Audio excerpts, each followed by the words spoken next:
In specific, we aspire to be the boldest company in medtech.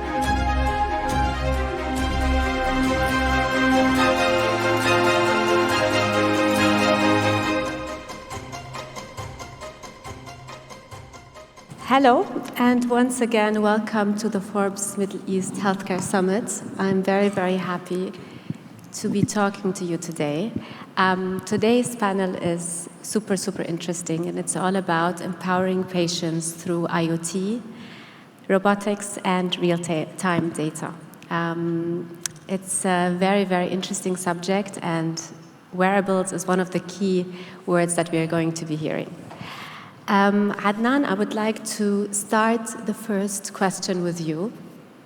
When it comes to digital wellness, I've read that the investments have reached $15 billion in the first half of 2021.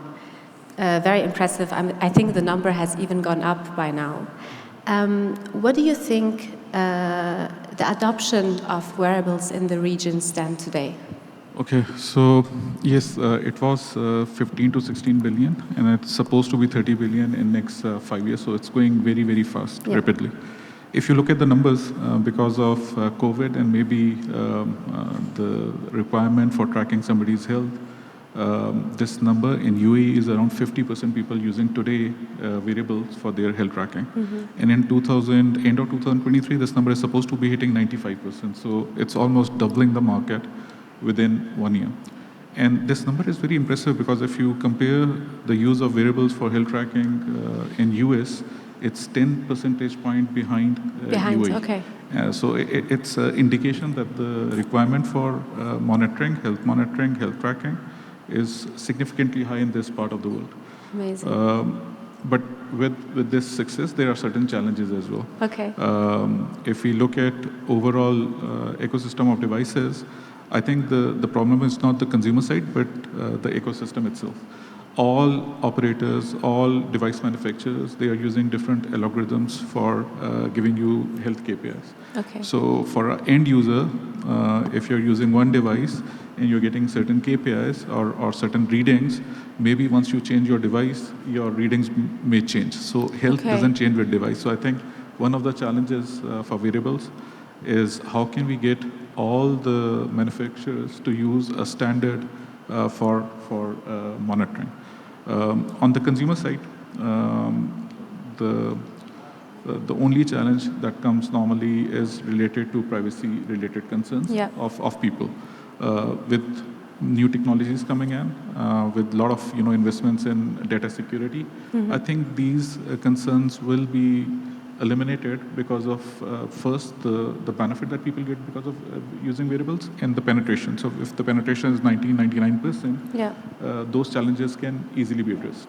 Okay. But yes, it's if you look at the landscape, it's very, very promising. It's very, very interesting. And what wearable devices are you currently into? I test all. So today it's Garmin, tomorrow it might be Apple. So I try to use everything. Okay. Interesting. Thank you very much. Farah, at Zimmer Biomet, you provide cutting-edge integrated digital and robotic healthcare technologies. This sounds very, very complicated, and I just want to have your opinion on what are one of the devices or the technologies that you're currently using that is really, really changing the landscape. Good morning, everyone. Good morning, Mariam, and thank you for having me today. As you said, it's a super exciting topic to talk about the cutting-edge technology and how are we alleviating pain in Zimmer and improving the life of quality of patients for millions of people in the Middle East. In specific, we aspire to be the boldest company in medtech. And how are we going to do that? By providing a full environment and an ecosystem for the patient end-to-end. The flagship of our ZBH solution is the robot called Rosa. Okay. So specifically, it's a robot that can help in orthopedic surgeries in the operating room. This comes in the heart of a full solution on a full spectrum, and this spectrum comes from the beginning where the patient enters the operating room until he leaves, and there's certain data points that we can collect. Wow, super, super interesting. To what extent are virtual and mixed technologies valuable in enhancing the patient's educational progress? So aspiring to be the boldest company in medtech, as I started, we have recently partnered with Microsoft for a cutting-edge solution called the HoloLens. So specifically, the HoloLens can help a physician in an operating room and in a training facility to see a virtual reality patient and how they can be trained and operate on. Wow. This is connected into different solution, for example, after the surgery also, and apps called My Mobility, where we have partnered with Apple to launch this app in order for us to make sure that we also collect data points in order for us to make decisions. What is super interesting that future-wise, what we will be launching as part of the spectrum is something called Persona IQ. Persona IQ basically is an implantable knee that has a chip that's connected to your watch, that can count your steps, can talk to the patient, can help the physician while he's using his HoloLens do the surgery in a better way based on the fundamentals that they're collecting from the patient. This solution, we call it the OptiView, and OptiView, again, is generating more and more apps under the ZBEdge platform that we are trying to launch here in the Middle East, and we have specifically launched globally around the world. I love all these advancements, really. Samer, my next question is to you. If you look at wearables, in my opinion, they're changing from just being apps in fitness or calorie counting to really becoming wellness applications that can help you lead a better life in general. But one of the questions is early detection for me. Could wearables play a role in early detection, and is there a role for AI in that? Good morning, thank you. Wearables provide a lot of health information in terms of vital signs and activities about the individuals and so on. These information or the flow of data actually, it includes, for example, sleep patterns, physical activities, and much more. It's evolving and developing very fast. However, I can see two main challenges in handling these data, the flow of wealth of data we are receiving from wearables. The first one actually is managing different data from different types of wearables using different platforms. And this is where, for example, at Dardoc, my current venture, is we strive to solve this problem by building a uniform platform that can collect the data from different types of wearables and connect them as well to other check-up points like blood tests with related biomarkers to be presented to the healthcare providers. The other challenge is healthcare professionals are not always available all the time round the clock to read and interpret such information. Actually, I had experience at the early stages that was 15 years ago about continuous glucose monitoring. And some doctors actually resisting the idea because it's a responsibility. As a doctor, if I see something wrong, I have to take an action. Yeah. It seems like I have the patient in front of me. So this is where AI can be at great help. AI can do, of course, AI excels in predictive analysis. By machine learning and predictive modeling, AI can detect patterns, anomalies, and trends in the healthcare data for an individual, and will be able to instantly notify the healthcare providers and the individuals.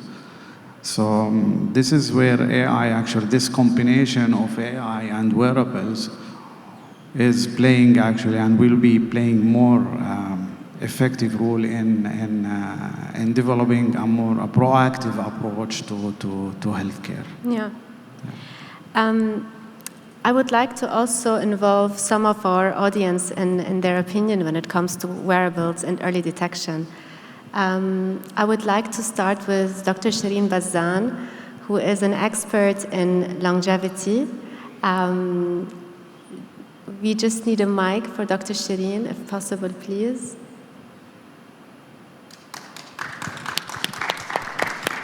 Or you know what? I'm just gonna. Is someone coming? Maybe I'm just gonna give it to you. It's easier.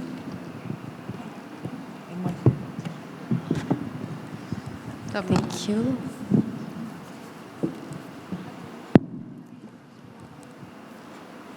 All ears. So, hello everyone.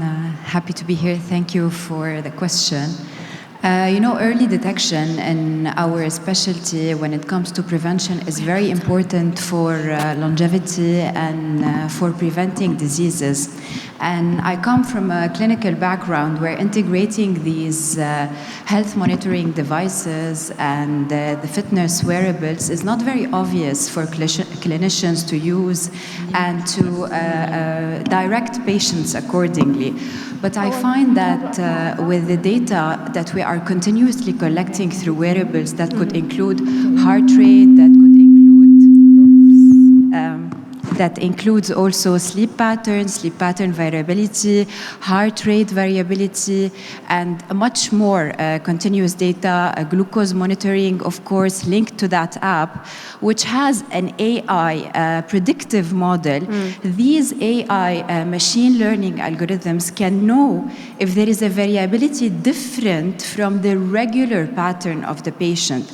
And so here we have a continuous patient monitoring that is linked perhaps in the future also to an emergency system at the doctor's office or also to the patient themselves. And we transform healthcare from being a reactive, disease-oriented approach to a more conscious, responsible, proactive, where the patient is, responsible of their own health and they're a player, not just visiting the doctor, not knowing what to expect, not knowing when to intervene, because the intervention will be done at a very early stage on, even when for the naked eye, for the patient themselves, they don't feel anything. The AI can help detecting this little variability and say, okay, there might be a problem here. Please go to your doctor and check it out. Yeah, I love that. Thank you so much, Dr. Shireen.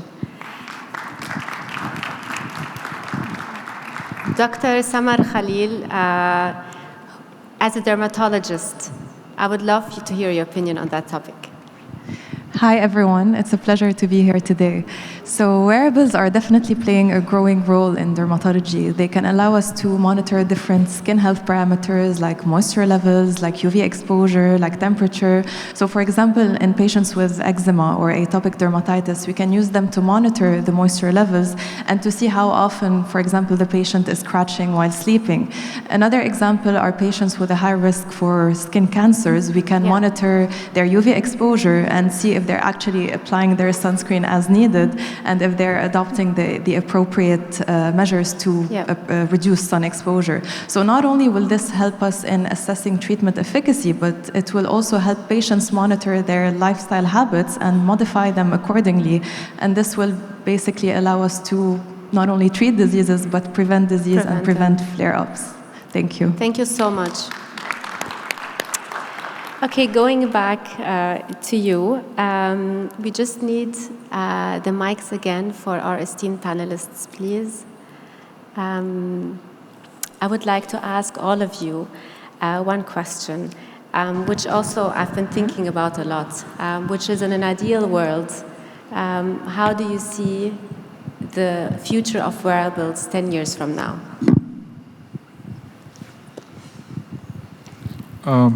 So I think one thing is clear, that people will be using wearables.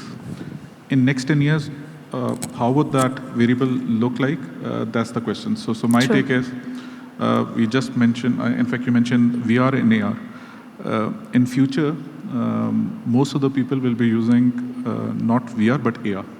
And if you have an AR device, you don't need anything else. So today, if we are talking about wearable, we are talking about something on your hand, a patch, and maybe a phone to see your readings, or a doctor looking at a screen to look at all the data points. But in future, you don't need 3 devices. You just need one device which can provide you all the information. And I can look at any individual in this room and see what sort of parameters they want to show me. I mean, it's again privacy, but that's the direction this journey will, or this is the journey or the path. As far as number of variables are concerned, my take is it will reduce. Today, if you're wearing 5 or 6 devices, that means you need to get them charged. It's a hectic effort to get them integrated. So seamless integration and single device taking care of everything, that's the future. And maybe smart clothing is also going in that direction, where you can have some readings from the sweat, the stress on the body, all other variables. So one device, a lot of people using it, and AR. Not VR. Thank you, Adnan. Farah. So, Mariam, I think that the face of technology that we knew 10 years back, we don't know it today. And in 10 years, I don't think still we can imagine what can happen. Today, we are coming with cutting-edge technology that looks, as I said, as a chip that's implanted in a knee that can give a data point to the physician to take a decision. So imagine implanting a chip in a patient that can have it all in one. In my opinion, this can be the future of wearables, or something we even didn't think about in the future. This chip can carry DNA, can carry your lab tests, can carry your future readings, and how can a physician do understand? So it's a click of a button, let's put it in this way. And I don't think it's only about wearables. 10 years back, who would have imagined that you would have a robot in the US doing a surgery, helping a physician in another remote city? And this is what's happening now. A physician can be sitting in the US, handling a robot that's sitting here in Dubai, doing a surgery for a patient. AI and the amount of data points that it can give you for the future, and for the future of even medicine. Today, I'm not talking also about technology or medical devices, but we're talking about even targeted treatment for patients, whether it's cancer or diabetes. It's not one size fits all. So the face and the future of how we used to deal with things, how we're dealing with it today, and in 10 years, it's a total mindset shift. And I think what we're going through also is mind-blowing. Absolutely. So the future is exciting. I think this is, for me, if you read every day, you learn every day, it's a totally different ballgame. Absolutely. And when we were talking backstage, you were also saying that things have accelerated so much post-COVID. So I think the curve is only going now upwards and 10 times higher. I think the pandemic has played a very big role for humanity, despite, of course, the losses that we had, to accelerate how we look at things, and the need for having more targeted medication, the need for having this digital world around us to help patients around, the need for having these data centers that can help also understand, other than the classical way of data reporting and going into a physician. So imagine if today we knew what we know during the pandemic. I don't think that the collateral damage that we had would have been that massive. Well said. Thank you so much. Samer. I believe the use of wearables will evolve significantly in the coming 10 years or even less. I can imagine a hybrid model of wearable and implant that continuously monitor a wide range of health parameters.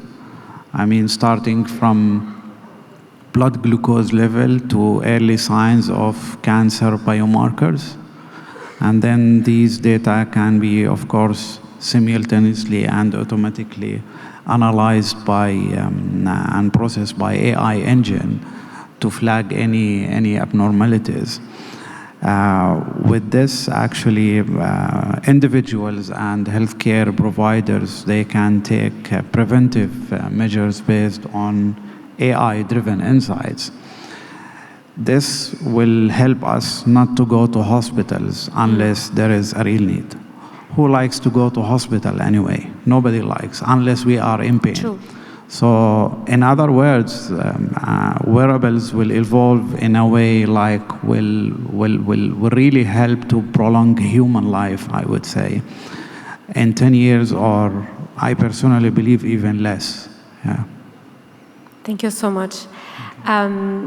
Before I close this panel, I would really like to interact more with our esteemed audience. And we have some amazing guests with us today. Darine Barbar, who is an athlete, her story actually has inspired me so much. And I would like to hear your... Thank you. Thank you, Darine, for being here with us today. I would love to hear your overall experience with the Healthcare Summit. And, what do you think? What are your key takes out of this? Thank you so much. My name is Darine Barbar. I'm a para-athlete Guinness World Record holder, a keynote motivational speaker, and an inclusive fitness advocate. I believe I have a responsibility today as a person with disability and a person who has achieved a lot in her life to speak on behalf of the people who have disabilities. And I think there's a subject that somehow is overlooked in this conference, which is prosthetics. And we're talking about technology and advanced technology, and it's amazing where we're going, where we're heading towards the future. Mm-hmm. But what about affordability? How Correct. Can people afford good healthcare, quality healthcare? In my case, prosthetics are not covered by insurance. And when I lost my leg, the insurance company said, prosthetics are luxury, and all we can give you is crutches. So today I want you to think about that. If you lose a limb, if you lose a leg or a hand, you won't be able to afford it. For me today, till now, I cannot afford a high-tech leg, which costs around 500,000 dirhams. It is the right for every person, for every human being, to have access for quality life, for a chance to live their life with dignity, and not be obliged to go to charity. I want to live in dignity. I'm not saying I should have totally free prosthetics, but at least affordable. In other countries, there are free, accessible prosthetics. But I wish the UAE would look into this matter and make our country more inclusive so we can empower people with disabilities. Thank you. Thank you so much, Darine. Thank you. We have Mais Muhammad, who's also a Goodwill Ambassador with us today. Thank you so much for coming. Thank you. I would love to hear your opinion as well. Yes, I'm a breast cancer survivor, so I've had a bilateral mastectomy myself. Listening to the AI technology is very important. What maybe a lot of people might not know, what I came to know, is a tumor below 5 millimeters cannot be detected in scans. And I personally went through this experience because I was diagnosed with the invasive carcinoma stage 2 on my right breast. After in so much scans and blood tests and mammograms and CT scans and radiation, they were like, only the right breast. But I took the decision of doing a bilateral mastectomy because I followed my heart. And when they put the tissues, they've realized, oh, there was a tumor in the left breast. So I was lucky, or else I wouldn't be standing here today. I'd probably be going through another surgery and another problem that's going on because I just found out that an aggressive type of tumor on the left was growing, but I didn't know about. So the importance of AI technology and early detection, I really hope it can start detecting below 5 millimeter tumors, because that is a game changer. It changes everything for not just women, for everybody's health, whether breast cancer, leukemia, any type of cancer. If you can detect it, the sooner the better, because you don't have to undergo the painful surgeries, the painful chemotherapy, the radiation, and all of what comes with it. So I think the importance of AI should not just shed light only in a seminar, but put into action as soon as possible. And I'm happy to hear that there's good news coming in. Also, please, since it's not just October, get checked. And I'm just an example to show you, less than a year, 6 months ago, I've had my last surgery. So this is what cancer looks like, away from the media where you see what scares you. It shouldn't scare you. Cancer is just a disease. Diabetes is worse. Sorry to break it to you, but that's the truth. Diabetes is way worse. So I hope you change your perception towards this illness, and I really hope that everybody, men and women, get checked, because this is very important. Raising awareness is also very important, which is something that I do in my podcast, in my shows, in my social media. So I'm an advocate into raising awareness about all health and, of course, mental health, because 80% is up here. Thank you. Thank you, Mais. Thank you so much. We also have Zaina Makki with us, who is an amazing actress.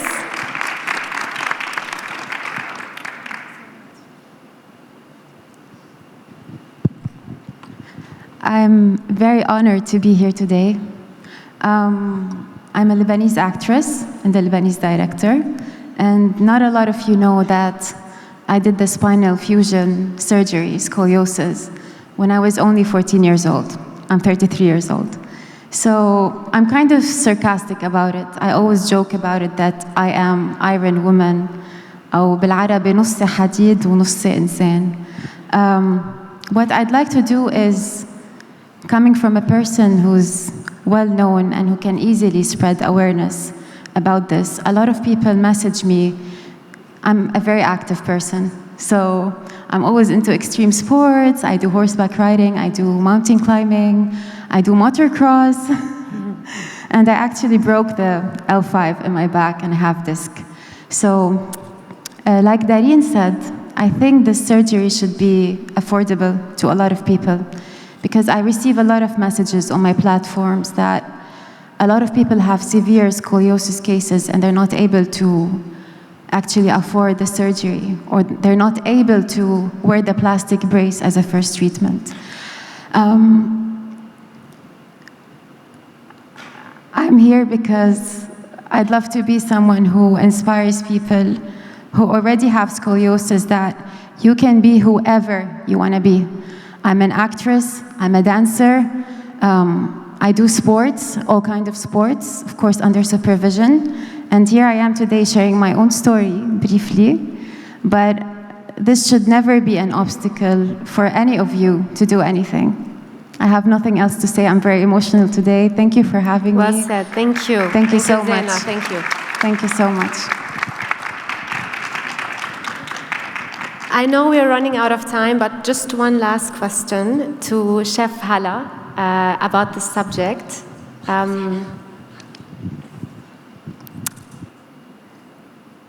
Chef Hala Hayash, I would love to hear your opinion on the summit in general. Thank you. Amazing stories Thank from you. everyone, like very inspiring, lovely. I'm here to maybe talk about the effect of stress on our life. Like, we all have different stories, rather physical, mental, or pressure that's coming from the society, from our lifestyle. And I was talking about this device that's on my hand that's monitoring maybe stress, or the way we sleep, or the way we talk, or how active we are. So I can't emphasize more on what Zaina just said. Being active is a choice. So being active every day, working out, or going to work, or do whatever you like, but at the same time, having the chance to recover. So this device kind of changed my life, thinking of how many hours I have deep sleep, how many hours do I really listen to what stress is doing to my body, to my heartbeats, to every single thing. So check that, and then it's gonna change your life. It's gonna make you at least have the choice to give the time to your body and to yourself and do better every time. So whenever I feel like extremely stressed or tired, I would look at the watch and I'd be like, maybe I will go for another workout. And that's a choice. We are different. Everyone has a different life, different motivational thing, or different choice in what they want to reach. But take care of yourself, rather you're injured, rather you're, I'm a single mom, so I go through a lot of things as well. Do what makes you happier, do what makes you more active, more inspiring to many people here, men and women. I have to say hello to all the men that are watching and also pushing us to be or reach where we want to be reaching. So thank you so much for this amazing summit. I can't emphasize to thank Forbes for this beautiful networking, met beautiful women and men, and we spoke about so many amazing things. So thank you so much. Thank you so much. Thank you, everyone, for sharing your inspiring stories today. Thank you, our esteemed panelists. Thank you.